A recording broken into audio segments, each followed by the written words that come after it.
Hello and welcome to episode 13 of the Retreadcast, the regular video podcast series for the tire retreading industry, brought to you by Retreading Business. As usual, I'm joined by my father, David Wilson, the publisher of Retreading Business. Hi there, David. What have you got planned for today's podcast? Thank you, Richard. Well, today we're interviewing Lucian Filip from the fast-growing Romanian car tyre retailer Radburg, who successfully implemented an EU-funded expansion project and who have significant ambitions to expand, not only as a supplier of passenger retreads globally, but also as a tyre collector and recycler. For the middle bit, with the news that Tire Cologne has become the latest casualty of the COVID-19 pandemic, I thought we should take a brief look at the prospects for the tyre industry exhibitions for the rest of the year. Very good. Well, as always, we've got a good program lined up for people to listen and or watch there. So let's get straight stuck into it and go over to Romania for that interview with Lucian Filip.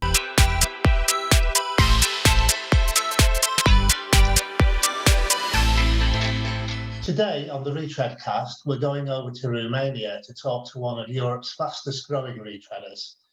We've published stories about the passenger tyre retreader Radburg on a number of occasions in the past, mostly written by our correspondent Vladislav Horotnikov, but Romania is a country I've never been to personally, so I'm delighted today to be able to talk to Lucian Filip, who is in charge of sales and marketing at Radburg.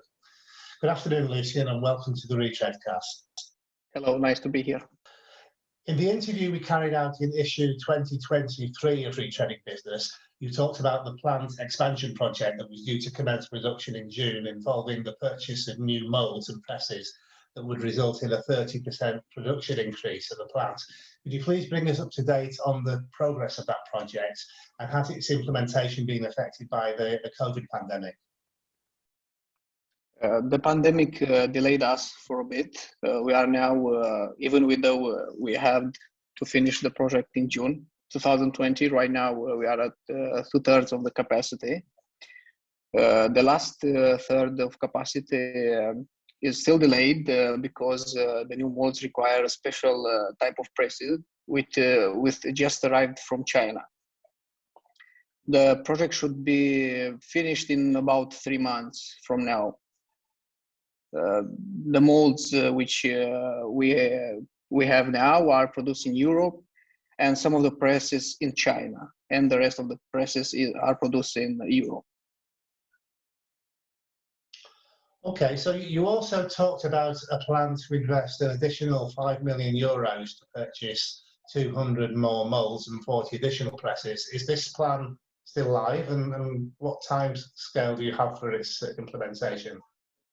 Yes, this plan is still in progress. For the next 2 years, we should accomplish it. Some of the molds and presses are here, more are to come. And with that amount of money, we want to buy more equipment like extruder, buffing machines, sherograph, and many other equipment which we need for retreading the tires. Excellent. Well, that sounds exciting. Your initial expansion project was funded by a substantial EU grant. So could you tell us a little bit about the process you underwent in achieving this and how you managed to be successful? We had specialists who made this project available, and with our hard work and perseverance, we accomplished and we succeeded to make this available. We started this project because we wanted to produce new jobs and to increase our economy and to help our local community, because this is very important for us, being a local producer.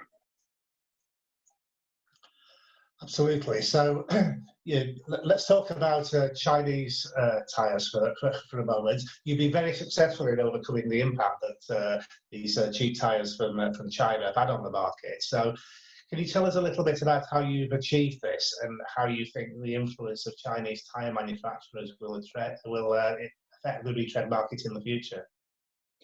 With all the investment we've made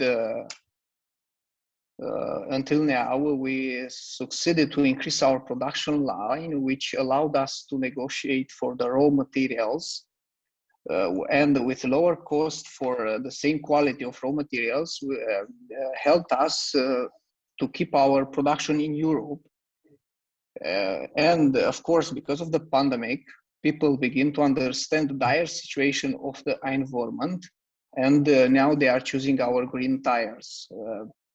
Also, the pandemic made the people more interested in the local economy, and this helped us, of course, because we are a local producer and we are selling here mostly in Romania. Okay, well, one strategy that you've followed in recent times is the acquisition of various retread plants around Europe, in the Czech Republic and Germany, for example. Also, you recently acquired the equipment and the brand name of Kingpin, the last of our UK-based car tyre retreaders. What was the thinking behind these acquisitions, and are there still plans to acquire other retread plants in the future? And if so, what are the criteria for this? So as you know, we buy the Kingpin plant and the brand from UK in the summer of 2020. This strategy helped us increasing our production capacity with low investment in used equipment. And the used equipment is actually a little bit more quality, has more quality than the equipment from China. We are still negotiating for the acquisition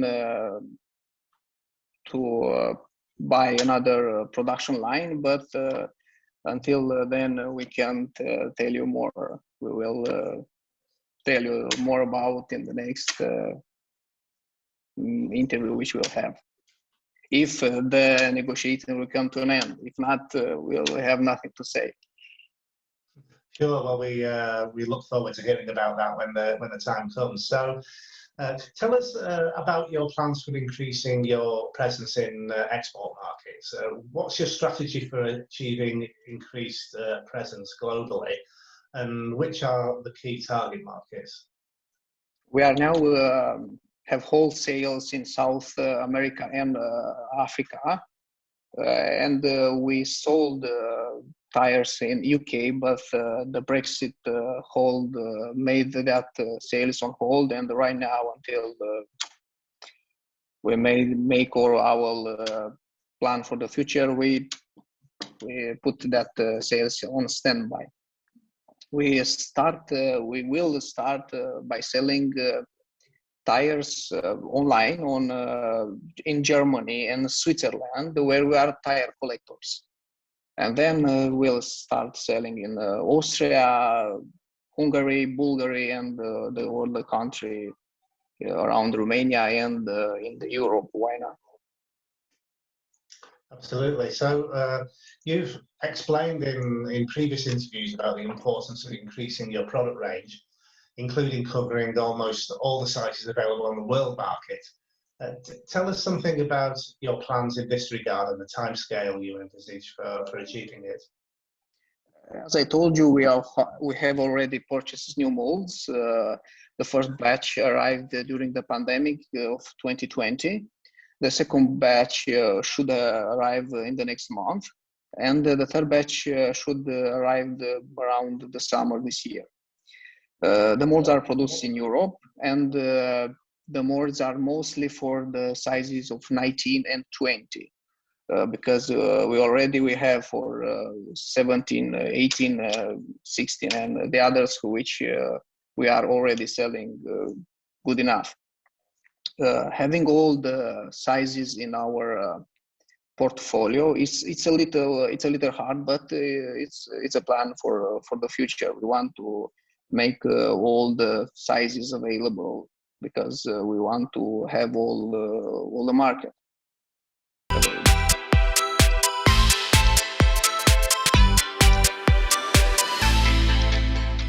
We'll be going back to hear the rest of the interview with Lucian Filip very shortly. But first, David and I are going to take a brief look at the tyre industry exhibition scenario as it currently stands.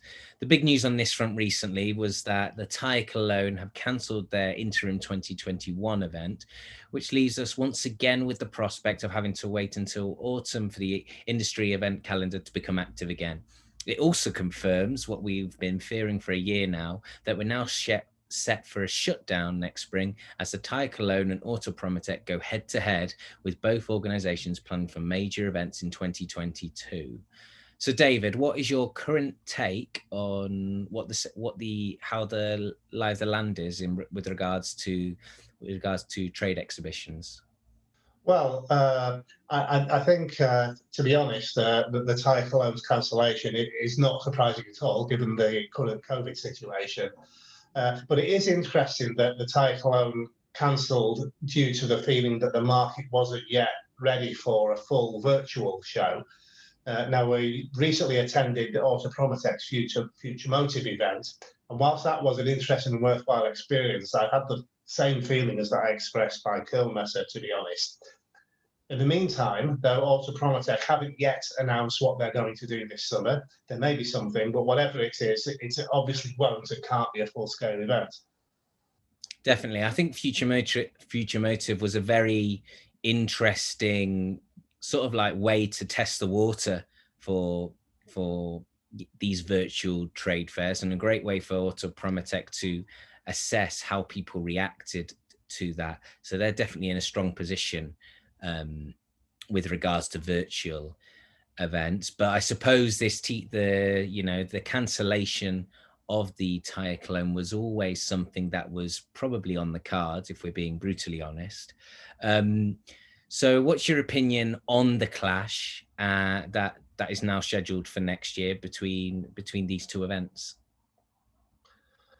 Well, firstly, it's not surprising that the Tire Cologne chose to go back to even years for the show. They absolutely have to do it next year because it will already be 4 years since the inaugural Tire Cologne. Indeed, through all this, the decisions made by both organisations are perfectly understandable as their hands are being forced by circumstances. Both were looking to protect their own events, and both now need to run their respective shows in 2022. However, I do think that Tire Cologne should stay clear from any suggestion that it's Autopromotec who are the ones going against the grain, given that Tire Cologne were the first to announce that they were going to go against Autopromotec in 2021. So I don't think going down that route will be helpful either in the short or long term, and it won't change anything after all. For Autopromotec, this is more about them not wanting to be too close to Automechanica in time, rather than anything to do with Tire Cologne. Automechanica, after all, has switched to odd years, and their show is now taking place this September. And it may still run, but it does seem a little early to me, so we'll just have to wait and see. So the situation is we're left with 2 major shows in the same month in 2022, and we'll just have to see what transpires. Yeah, it's a really imperfect situation. As we noted before about virtual events, I think it's probably still a little bit early and the concept needs to be developed further. But that being said, there is definitely going to be an appetite for a trade fair, and once these restrictions are lifted, and once vaccination programs are fully rolled out and the vulnerable are protected. So, it's going to be very interesting what happens back end of this year and the start of 2022. But let's, instead of taking a global perspective from a tire industry point of view, let's drill down into how this will impact the retreading industry. What do you think will be the main impact for the retreading sector? Well, I suspect it won't have a massive impact on the new tyre sector or the garage equipment sector, but it does pose a problem, in my opinion, for retreading suppliers. I think the likelihood is that retreaders around Europe won't want to go to both shows, so the visitors to the shows will probably be split between the two events. I think it'll also cause a bit of a problem for suppliers, given the limited resources companies have. Many many of the companies involved in the retreading sector are family businesses who are supplying the sector, and they will not want to incur double the cost for the same result, I wouldn't have thought. So it will come down to the organisers of the two events to make their experience interesting enough to make people want to attend, I think. Yeah, definitely. You've also got, I think this will be after the pandemic and in a post-COVID market, I can see a scenario whereby global industry is looking a bit more locally, how they can support local people with what I imagine will be travel restrictions that continue for some length into the future with the virus. So I imagine you may get a more local experience, and German retreaders and retreaders in Belgium and Holland looking more to go to Cologne, whereas Italian retreaders and Swiss retreaders, maybe retreaders in South Germany looking more to go to Bologna, for example. But despite this showdown we've been talking about in 2022, that leaves open the question of 2023, because presumably at this point in time there may be a gap in the market for that year. Yeah, I think it'll be interesting to see what happens in that regard. I think quite obviously there's an opportunity for the reinvigoration of the Reifen brand in conjunction with Automechanica. That's my first thought. And there may even be an opportunity for a new player to enter the market with an entirely different concept that could fill the needs of the market. Absolutely. I mean, I think you've hit the nail on the head there. There is also, maybe the possibility that one of the Tire Cologne or Autopromotec choose to change their trade fair once again to fill that gap, to avoid the scenario I've been talking about. But that is all. That is something we will have to wait and see over the coming months. Despite that, though, the world obviously doesn't revolve around Europe. So what can you tell us about other parts of the world? Well, there are several tyre industry shows scheduled for the second half of the year, and a few of them are fairly strong in retreading. So the Latin American and Caribbean show in Panama has been moved to the 6th to the 8th of October, which I think is a sensible decision by the organisers. There is the SEMA show in Las Vegas, of course, in November, which attracts retreaders from the US market.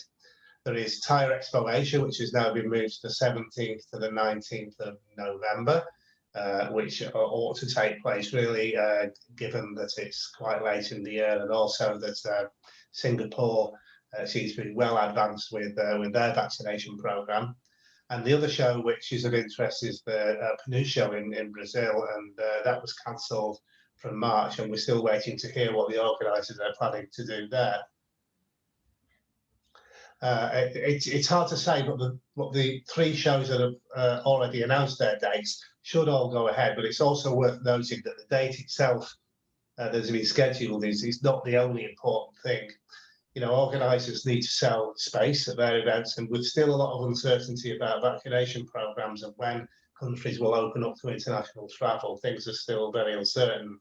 So in my opinion, things won't start moving properly in this regard till June or so, which doesn't leave a lot of time. Absolutely.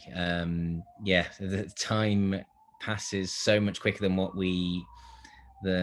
we realize. We've been in this situation for over a year now, and I from a personal point of view, I feel like there's been we're always feeling like we're on pause, on standby, trying to find out when business activity will get ramped up into what we remembered it as in a pre-COVID situation.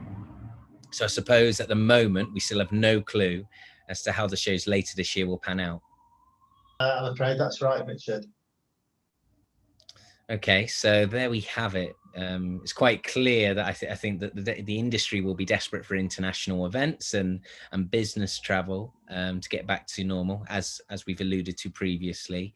But it seems we might have to wait a little bit longer before we find out where and when we'll be able to do that. Now, in the meantime, we can get back to something, and that is our interview with Lucian Filip from Radburg.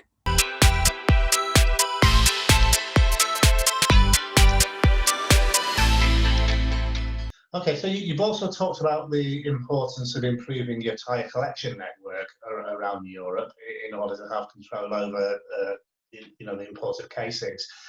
Tell us about your strategy for achieving this and your key target areas geographically, and the kind of investments that you're making in this part of your business.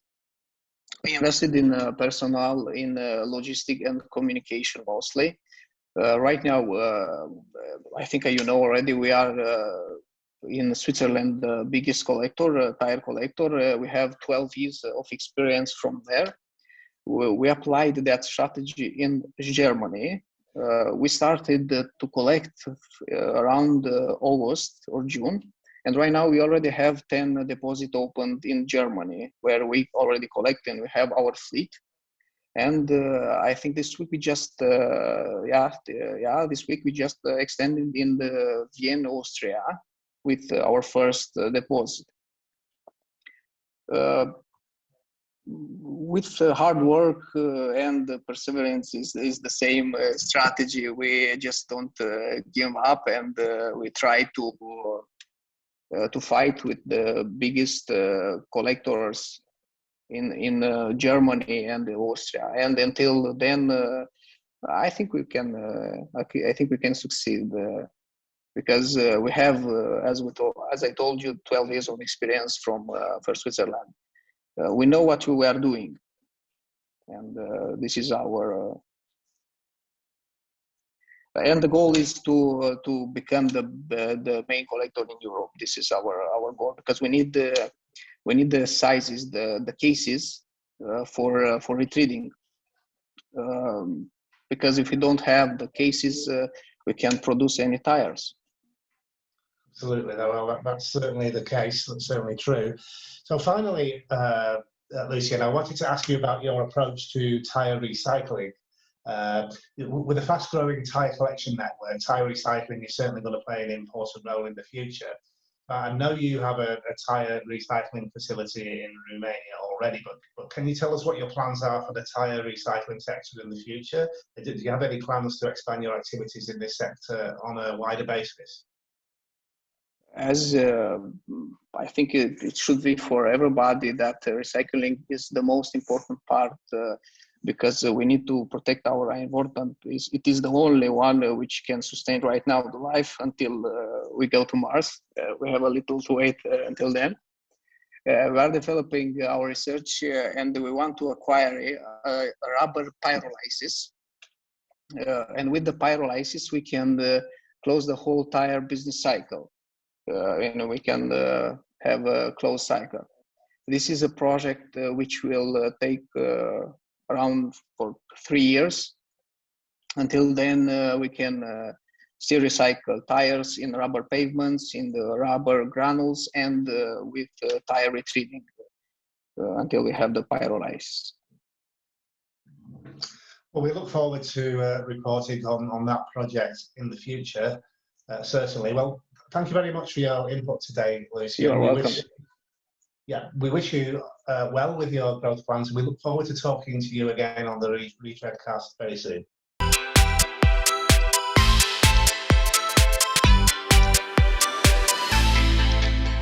Well, I'm sure we'll be hearing a lot more from Radburg in the future. In the meantime, that's all for this edition of the Retreadcast. If you like this video and the podcast, remember to follow and subscribe to us on YouTube and Spotify and other places where you can get your podcast from. We hope you enjoyed the interview and look forward to welcoming you back to the Retreadcast soon. Until then, stay safe.